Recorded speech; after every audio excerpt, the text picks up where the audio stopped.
So I'm starting off with the Urban Decay Naked Skin Bronzing Balm, and I'm using that as my moisturizer slash SPF. Then I'm going to go right into primer, and I'm using the Too Faced Hangover Primer, which is quite moisturizing as well, so I'm using that. And because I couldn't find my orange concealer, I'm going to use this LA Girl blush, cream blush, which is in a very orange, say it's a color correct, a spot that I have.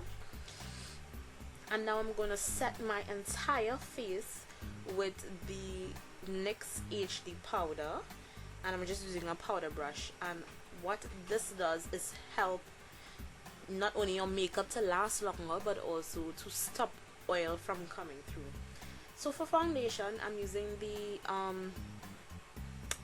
Black Opal Cream Stick in Truly Topaz, and I'm mixing that with the yellow primer from LA Girl to get my somewhat correct foundation shade. And I'm just going to apply that using a flat kabuki angle, just a flat kabuki brush, foundation brush. And initially I started off with the beauty blender, but that wasn't working out. Ain't nobody got time for that, so I went in with the brush, which is much faster, and you get, you know, it comes out a lot more full coverage that way when you use a brush versus a beauty blender. So woo, getting right up in your face, making some beautiful facial expressions. Now I'm going in with one of my favorite concealers, which is the L'Oreal True Match Concealer in W678, and I'm putting that on all the spots that I want to highlight, which is the center of my face, which is naturally lighter than the rest of my face. So I'm showing it here, the True Match. And I'm also going to mix, just because I have it and I don't really use it, I'm mixing the It Cosmetics Bye Bye Under Eye in the shade Tan, which is way too light and way too pink for me, but I have it and it's a really good concealer, so I'm just mixing it, you know, just for so. And I'm wetting the Sephora Beauty Blender. It's not a beauty blender, but it's a Sephora sponge. Wetting it with my setting spray and dabbing and blending that foundation. Sorry, blending that concealer in. And I really do enjoy the sponge, but I went back in with the beauty blender just because it's a bit more porous and I think it kind of blends product better. The Sephora sponge kind of pushes it around and I like it, but the beauty blender really helps to mesh everything together, making some attractive faces. So I'm just going back and forth between those two sponges until I get everything blended and to my fanciness, you know. And woo, the fan keeps blowing my cover up, so you'll see JP every so often. And now I'm setting my face using the RCMA No Color Powder, and I use this powder when I really don't want to alter the color of what I have on my face. And I pretty sure I mixed it with a little bit of Sasha Cosmetics Buttercup powder, and I'm setting the rest of my face with the RCMA No Color Powder as well. Just a light dusting of that. And I was using the BH Cosmetics Angled Blush Brush from the 36-piece blush set. For blush, I'm using the City Color Cosmetics Blush Quad, and I really just mixed all 3 shades and blended that into my cheek. And I'm going to go over top with the Elizabeth Moth Show Me Your Cheeks blush in Peach Pink, which is way too light for me, and it's really shimmery, but it makes a really nice blush topper. Like, it has this kind of yellow duochrome to it, so it makes a nice blush topper, even a blush, but on its own it's way too light. Ipsy has a tendency to give me shade blushes that are too light and lipsticks that are too light. Now I'm going to go in with the Too Faced Chocolate Soleil bronzer, I think that's what it's called. And this is almost my exact shade except cool toned, so it makes for a really natural highlight sorry, it makes for a really natural contour. So I'm gonna put that my you know, in my cheekbones, well, the lack thereof of cheekbones, and I'm gonna put that on my forehead and a little bit on my jawline, you know, helping to recede those areas. And you really want to blend that well because it would look obvious in real life.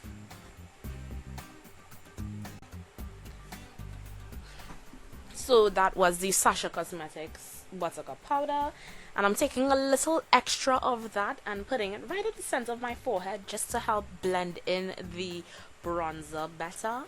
And I'm taking more of the chocolate bronzer from Too Faced, and I'm using that to slightly contour my nose. As I said, it's like a cool toned version of my skin tone, so it works out really well to contour my nose as well. Now I'm using the Becca Shimmering Skin Perfector pressed in opal. I have a little mini one, but I think it will last me really long. And I'm taking just a hint of that and putting that at the tops of my cheekbone, you know, really blending it out with this highlighter brush that I got from eBay. And I'm going to talk about all my eBay brushes in my next video. Like, I think you all will really enjoy that video. And now I'm going to set my entire face with the Mario Badescu Aloe and Herb facial spray. So after I highlighted, facial spray. Now I'm going to right into the Urban Decay Electric palette, and I'm taking that pink shade. And this pink shade is called Savage, which is what I intend to be in life. I'm not, but I want to be. Anyway, and I'm putting that liberally in my crease and on my outer third of my lower lash line. This will be our transition color, but it's also one of the main colors as well.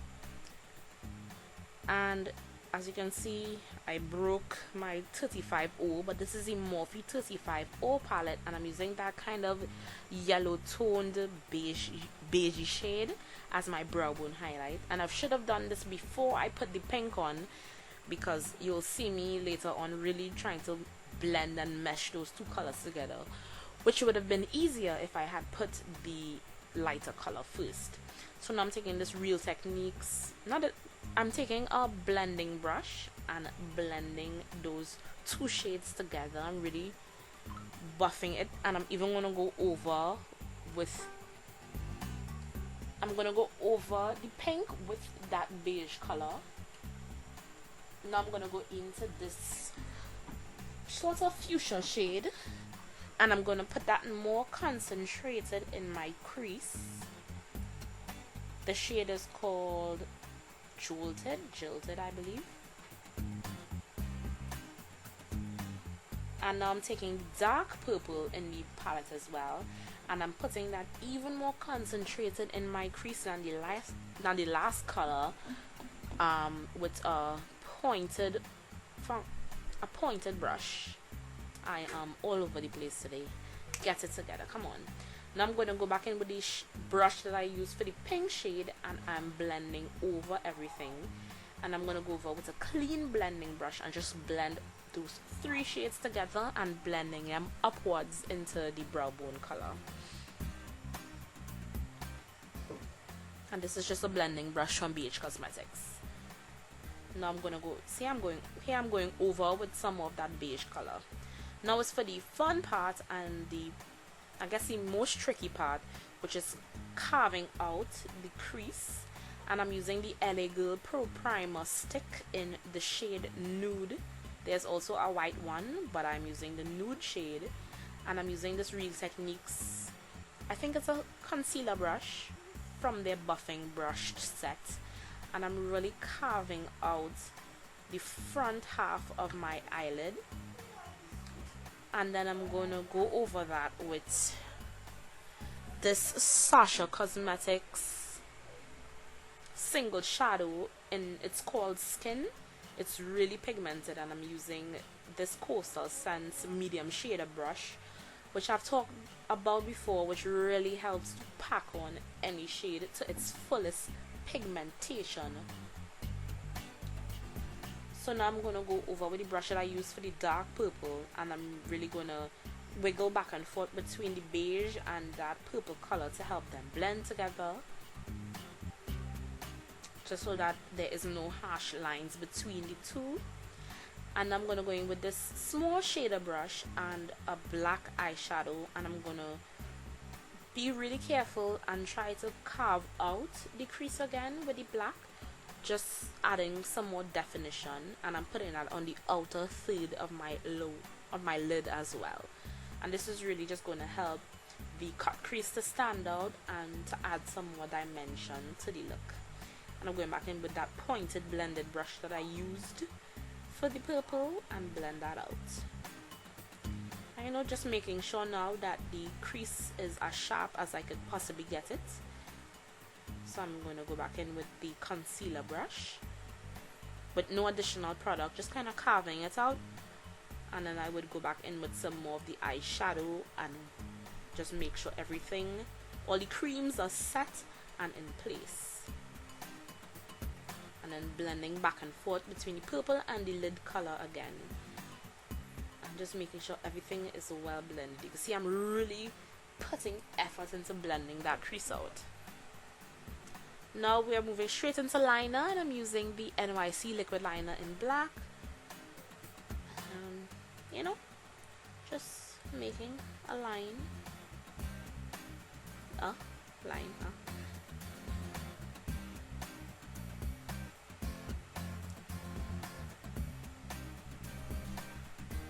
And this really is my favorite eyeliner of the moment. It's cheap, it's black, it's matte. The brush really allows you to get a nice sharp line and a thin line when you need. And yeah, it's just a really good liner overall. It's not waterproof though, so if you cry it will run, but it's a good liner. And because I didn't get the edge just as sharp as I wanted, I'm going to go in with a angled brush and some concealer just to clean up that edge. Now I'm using this ColourPop Cosmetics gel liner in the shade Swerve, which is a black, and I'm putting that on the outer third of my lower lash line. And then I'm going to go in with the dark purple and blend out the black, and I'm going with some pink and blend out that purple. I know it's moving fast here, but I just skipped through it because I was out of focus the most time. I was out of focus a lot. And I'm using the Soft Touch Cosmetics pigment in the shade Ice Red, and I'm just patting that right in my inner corner as my inner corner highlight. For mascara, I'm using the Smashbox, the X-rated mascara. And then for lips, I'm first outlining my lips using ColourPop's Ultra Matte Liquid Lipstick in Limbo, which is a brown. And then I'm going in with this City Color Cosmetics creamy lip stain in the shade Lavender Drop. So I'm really using that to blend those two colors together. So yeah guys, this is the finished look. I hope you enjoyed it a lot, or somewhat, a little. I hope you enjoyed it, and I hope you will subscribe and stay tuned for my next video. Thanks for watching again.